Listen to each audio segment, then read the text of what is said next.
Oi família, tudo bem? Veja só, em 1 de Pedro, que é a primeira carta de Pedro, no capítulo 2, nós vamos ler o versículo do 12 ao 23, nós vamos lendo passo a passo, nós vamos ver o qual deve ser o comportamento de uma pessoa que tem Deus. Essa é a grande diferença.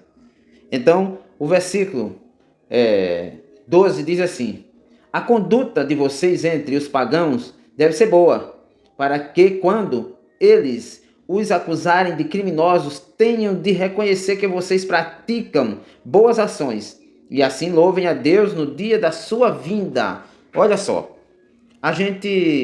quando nós temos Deus dentro de nós, quando você tem Deus dentro de si, as pessoas têm que ver isso. Para quê? Porque muitas vezes algumas pessoas pensam que são bons, mas na realidade o bom é Deus, não somos nós. E nem nós devemos ficar preocupados com essas coisas. Então, como é que a Bíblia está citando aqui? Ela está dizendo que na volta do Senhor, as pessoas que se espelharam no meu comportamento, sejam elas que louvem a Deus, que dê graças a Deus pela sua vida. Vamos entender isso. Ao invés de eu me achar bom, eu tenho que me comportar de uma forma. Eu tenho que fazer algo que beneficie as pessoas. Para quê? Para que as pessoas louvem a Deus, porque quem é digno de louvor, de agradecimento, é o Senhor. E muitas vezes, nós como seres humanos, nos preocupamos em ser reconhecido. Mas muito pelo contrário, a palavra de Deus diz que a gente deve fazer as coisas boas para que Deus seja louvado. Para que as pessoas digam graças a Deus pela vida de pessoa X. O versículo 13, primeira carta de Pedro, capítulo 2, diz assim: por causa do Senhor, sejam obedientes a toda autoridade humana, ao imperador, que é a mais alta autoridade, e aos governadores, que são escolhidos por ele, pois castigar os criminosos e elogiar os que fazem o bem. Veja só, seja obediente a todas as autoridades humanas e aos governadores, que eles vão castigar aqueles que são mau caráter e elogiar os que são bons. Então, qual é a nossa obrigação? Respeitar as autoridades. Aqui fala-se no imperador porque ele era a maior autoridade daquela época. Hoje, nós temos as maiores autoridades em diversos setores, não em apenas um. Naquele tempo, falava-se somente no imperador, como se fosse em um rei, como ele tinha um comportamento de rei, de fato. Hoje em dia, cada segmento dos poderes tem uma autoridade maior. E todas elas que fazem aquele poder merecem o nosso respeito. Para que a gente viva em paz, para que a gente viva bem nessa vida, nós temos que respeitar as autoridades, nós temos que ser obediente às leis, porque só dessa forma nós vamos passar para os outros a entender que nós temos um comportamento que faz a diferença na sociedade. Aquele que é desobediente não vai chegar a lugar nenhum, muito pelo contrário, vai sofrer e vai ter muitos problemas. O versículo 15 e 16 da primeira carta do apóstolo Pedro, capítulo 2, diz assim: pois Deus quer que vocês façam o bem para que os ignorantes e tolos não tenham nada a dizer contra vocês. O 16, vivam como pessoas livres, não usem a liberdade para encobrir o mal, mas vivam como escravos de Deus. E como é que a gente pode tirar a lição dessa palavra, ou dessas duas palavras, escravo de Deus? Como é que nós podemos tirar uma lição? Nós temos que entender que Deus é sobre todas as coisas. E quando a gente se acha uma pessoa, vamos dizer assim, como disse a Bíblia, que um escravo daquela pessoa, é porque nós somos totalmente dependentes e submissos àquela autoridade, no caso que é Deus. E é a melhor coisa ser escravo de Deus. Todo escravo de Deus tem liberdade. Todo escravo de Deus tem livre arbítrio. Agora, nós temos a liberdade, mas para fazer a vontade de Deus, não é a nossa vontade. Para fazer as coisas boas. Não podemos nos sentir livres para fazer tudo que der na teia. para fazer o que vier. Não, muito pelo contrário. Nós temos que ser um escravo de Deus para quê? Para dar o exemplo, para ser um servidor, para ser uma pessoa que respeite e trate bem as pessoas. Essas pessoas são escravos de Deus e elas não deixam a desejar, muito pelo contrário, elas só fazem aquilo que é bom. Eu prefiro ser um escravo de Deus. O versículo 18 aqui da primeira carta de Pedro, capítulo 2, diz uma coisa muito interessante que é assim: vocês empregados sejam obedientes aos seus patrões e os respeitem, não somente os que são bons e compreensivos, mas também aqueles que os tratam mal. Eu sei que é difícil a gente tratar bem aquele que nos trata mal, mas entenda uma coisa: por enquanto ele é seu patrão.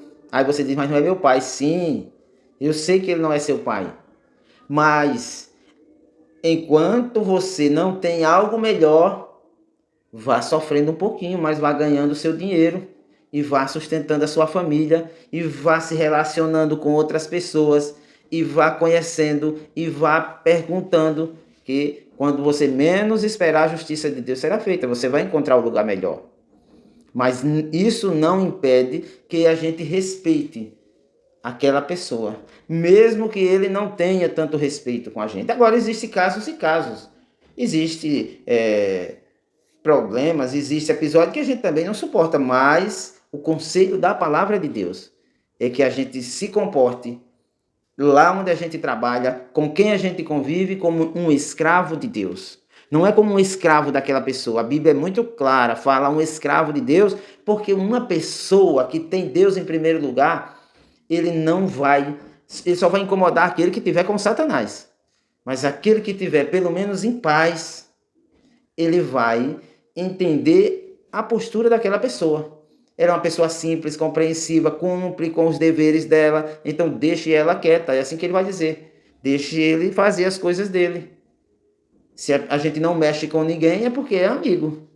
E assim acabamos sendo um escravo de Deus. O versículo 20 da primeira carta de Pedro, capítulo 2, diz assim: pois, se fazem o mal e são castigados, qual é o merecimento de suportarem com paciência o castigo? Veja só, se eu estou sendo castigado porque fiz o mal, eu creio que eu estou apenas pagando aquilo que eu devo. Se eu não fiz o mal e estou sendo castigado, com certeza Deus está me vendo e vai me proporcionar uma vitória, alguma coisa. Não significa que vai castigar aquele que está me oprimindo, me causando esse mal. Aí é com Deus, não é comigo, não sei.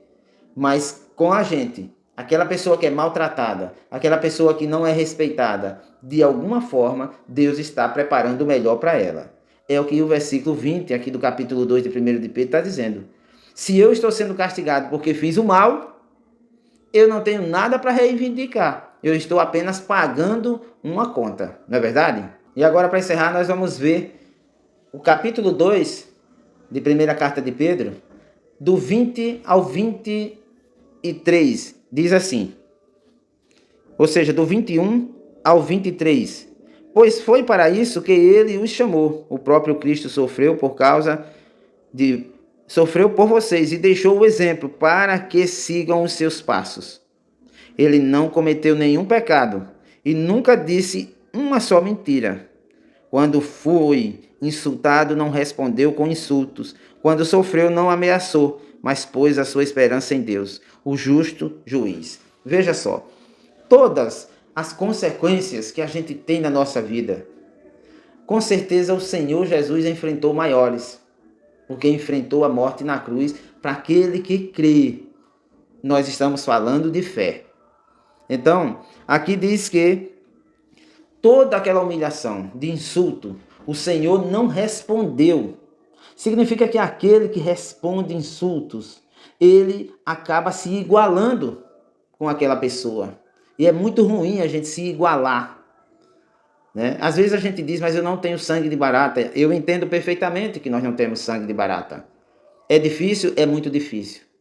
Mas tudo isso nós temos que nos espelhar na pessoa do Senhor, porque ele só venceu como está aqui no versículo 23. Quando foi insultado, não respondeu com insultos.